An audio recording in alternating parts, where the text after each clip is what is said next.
첫 번째 소식 CBN에서 보내온 소식부터 전해드립니다.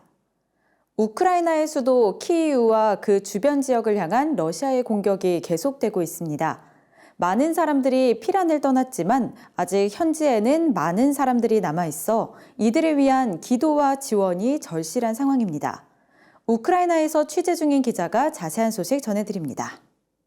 Yeah, Wendy, we are about 60 miles southeast of Kyiv, the capital city. I'm here with Orphans Promise. They're taking this van to Brusiliv.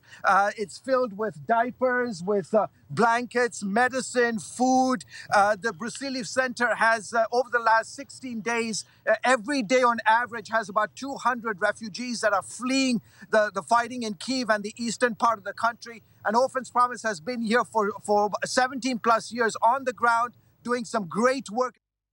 한편 마리우폴에서는 피난민을 돕던 목회자 2명이 러시아군에 끌려갔다는 소식도 전해졌습니다. The reporting that I'm getting from my sources is that two pastors 2 days ago, they had about 200 people living in their church. The two pastors went out to get some food for their refugees, and they were intercepted by the Russian military, and they were apprehended, taken. We're not sure where their whereabouts are right now, but they were arrested the last 24 hours. 키이우 북쪽의 이르핀에는 복음주의 교회와 사역 단체들이 많은 것으로 알려져 있습니다. 대다수 교회의 관계자들이 탈출했지만 자리를 지키는 이들도 있습니다.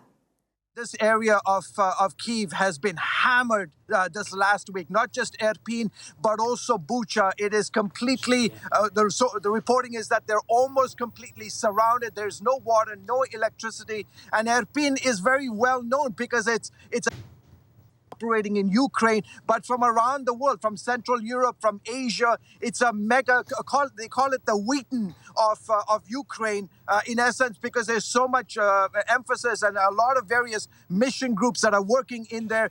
The churches have evacuated, most of the churches have evacuated, but there are some pastors who continue to stay on the ground, ministering to the needs of those who are trapped, as well as those who are trying to flee the city. 우크라이나의 어려운 상황이 계속되는 가운데 현지에서는 계속된 기도를 요청했습니다. Both the Russians and the Ukrainians have said that they want a ceasefire. The Russians have not lived to their end of the bargain thus far. There have been sporadic attacks on these various places, be it Irpin, Bucha, as well as Mariupol.